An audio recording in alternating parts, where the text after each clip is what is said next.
Olá, pessoal. Vamos dar continuidade à nossa disciplina de Físico-Química 1. Então, estamos na semana 1 ainda, onde a gente vai falar a introdução à Físico-Química e propriedades dos gases. E hoje, em específico, a gente vai falar sobre equação de estado e modelo do gás ideal. Tá? Então, o que seria esse termo equação de estado? Né? Então, estado físico de um gás, como a gente está ainda falando do estado gasoso, então o estado físico de um gás, ele pode ser definido por propriedades físicas, como a gente viu na aula passada. Então, por exemplo, volume, número de partículas, pressão e temperatura. Tá? E a gente pode, a partir de 3 delas, calcular a quarta. Né? Então, por isso que a gente tem sempre uma forma geral de uma equação de estado, onde, por exemplo, a pressão é uma função da temperatura, volume e número de mols. Tá? Então, é isso que a gente vai chamar de equação de estado. E o gás ideal? Né? Como é que a gente define, novamente retomando o conceito de gás ideal, né, ou gás perfeito, a gente vai considerar sempre o gás ideal como aquele onde a energia de interação entre as moléculas é desprezível. Tá? Então, essa é uma condição para o conceito de gás ideal. E aí, uma boa aproximação, né, como a gente viu na aula passada, é dizer que a separação entre as partículas ou moléculas do estado gasoso é tão grande que a gente pode descartar a interação entre elas. Tá? A gente pode negligenciar essa interação. Novamente, na vida real não é bem assim, né? Então, esse efeito de negligenciar as interações entre as partículas do estado gasoso, a gente observa sempre a pressões muito baixas. Por quê? Porque é geralmente onde as moléculas, existem poucas moléculas por unidade de tempo ou unidade de espaço, e por isso a gente considera que elas não interagem entre si. Tá? Então, mais para frente a gente vai ver exatamente essa condição que foge da idealidade. Tá? Então, olha só, a equação de estado para o gás ideal, então, é uma função de pressão, volume, temperatura e número de partículas. Tá? E, perante isso, a gente chega na equação do gás ideal, que é a conhecida, né, a equação PV é igual a nRT, só que aqui eu só fiz, né, uma mudança e coloquei o volume dividindo nRT. Então, essa é a lei dos gases ideais. E a gente vai ver ao longo da aula de hoje da onde surgiu essa lei dos gases ideais. Lembrando que o R a gente chama de constante universal dos gases, tá? E vocês podem encontrá-lo em várias unidades, né? Então, se a gente estiver trabalhando com Joule, mol e Kelvin, a gente vai ter o 3,314. É comum também encontrar o valor de 0,08206. Por quê? Porque se utiliza o volume em litros, a pressão em atm, o número de mols e a temperatura em Kelvin. Tá? Então, olha só. Pensando nisso, fazendo um gráfico, né, de pressão versus volume e temperatura, a gente obtém a superfície de estados possíveis. Então, para um gás ideal, todos os gases que apresentarem pressões, volumes e temperaturas que caiam dentro dessa superfície de estados, a gente considera como um gás ideal. Tá? Então, os gases ideais têm que obedecer estritamente à superfície de estado possível em qualquer condição dessas 3 propriedades físicas, ok? Então, vamos lá. Antes, né, da gente formular as leis da termodinâmica, surgiu a lei zero da termodinâmica, que foi assim, é tão óbvio, né, que por isso que ela não é considerada, né, e foi só definida depois da primeira, da segunda e da terceira lei. Então, olha só. O que define a lei zero da termodinâmica? Se 2 sistemas estão em equilíbrio térmico com um terceiro, então eles também estão em equilíbrio um com o outro. O que quer dizer isso? Então, olha só, eu tenho um sistema A que está em equilíbrio térmico com o sistema B. Antes disso, o que acontece? Vamos imaginar que o sistema A está numa temperatura maior que o C.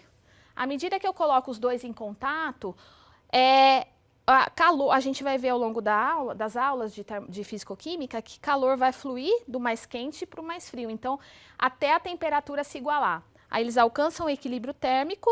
Ao mesmo tempo, a gente tem um sistema B em equilíbrio com o sistema C, tá?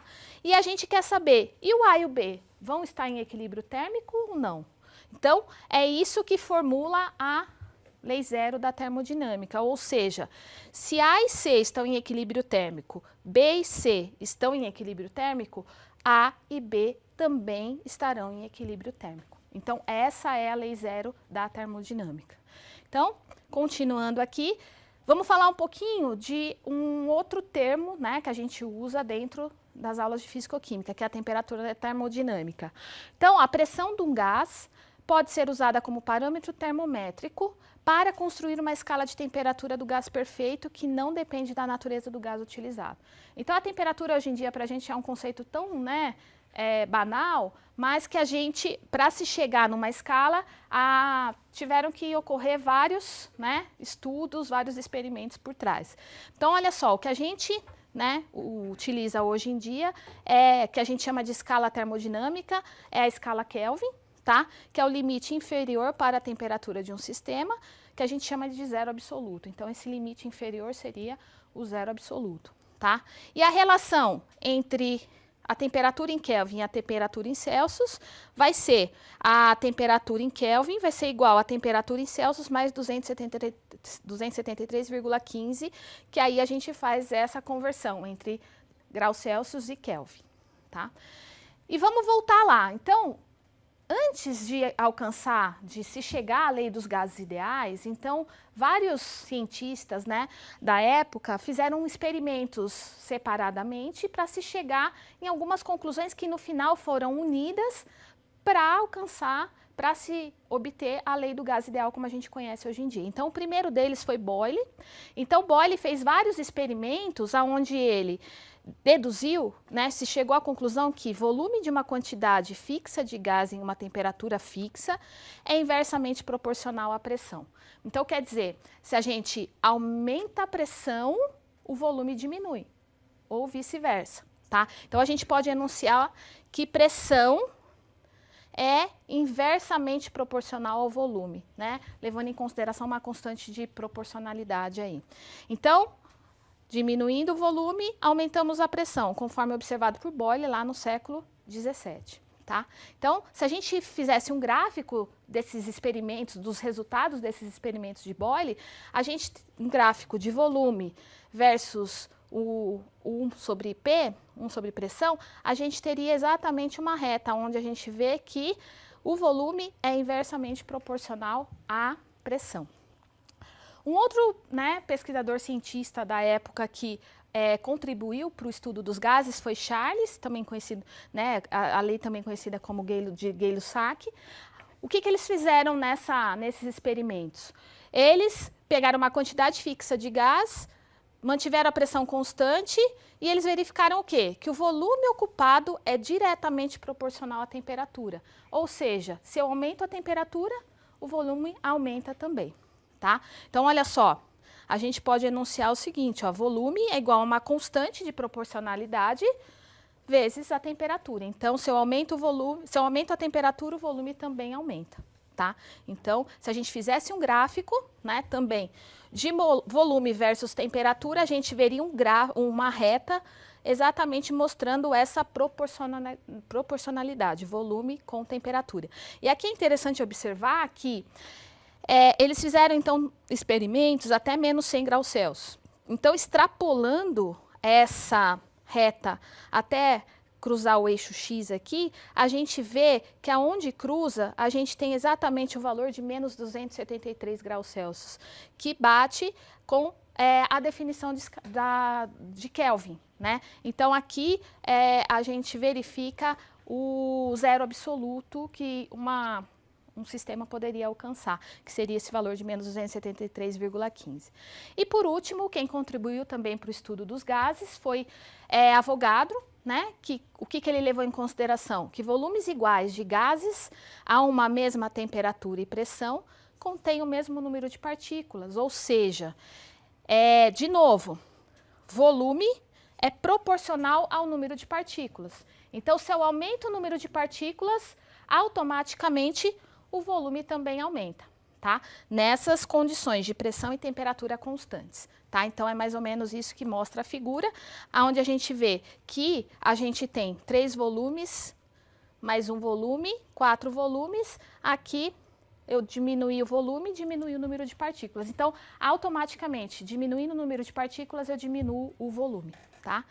E aí, por último, a gente pode, né, com esses dados, e antes disso, né, antes de falar desse tema, o que aconteceu depois? Então, unindo as 3 leis de Boyle, Charles e Avogadro, se chegou exatamente na equação do gás ideal, PV igual a nRT, tá? E a partir dos dados de pressão, volume e temperatura experimentais, empíricos, a gente pode, como a gente já viu, né, nos slides anteriores, a gente pode fazer gráficos para acompanhar o comportamento desse gás, se ele segue ou não, se é proporcional ou não uma propriedade com a outra. Então, esses gráficos a gente chama de isotérmicas, isobáricas e isométricas, tá?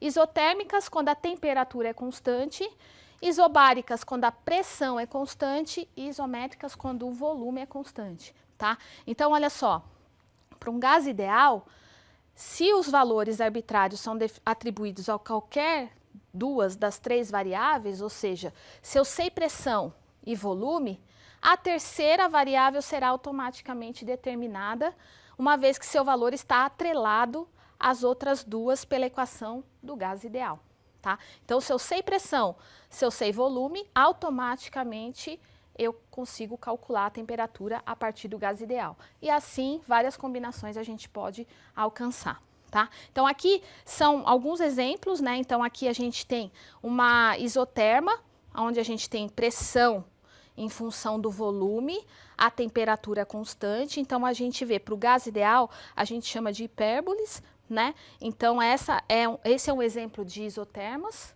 tá? E aqui a gente tem uma combinação das 3 propriedades nessa superfície, onde a gente tem a pressão e volume, então temperatura constante é uma isoterma, e aqui aonde a gente tem volume e temperatura, a gente tem a pressão constante, então é uma isobárica, tá? Então, o que a gente, né, estava interessado em observar na aula de hoje eram essas características relacionadas com os gases ideais. Então, a gente continua na próxima aula com mais alguns detalhes sobre esse estado da matéria.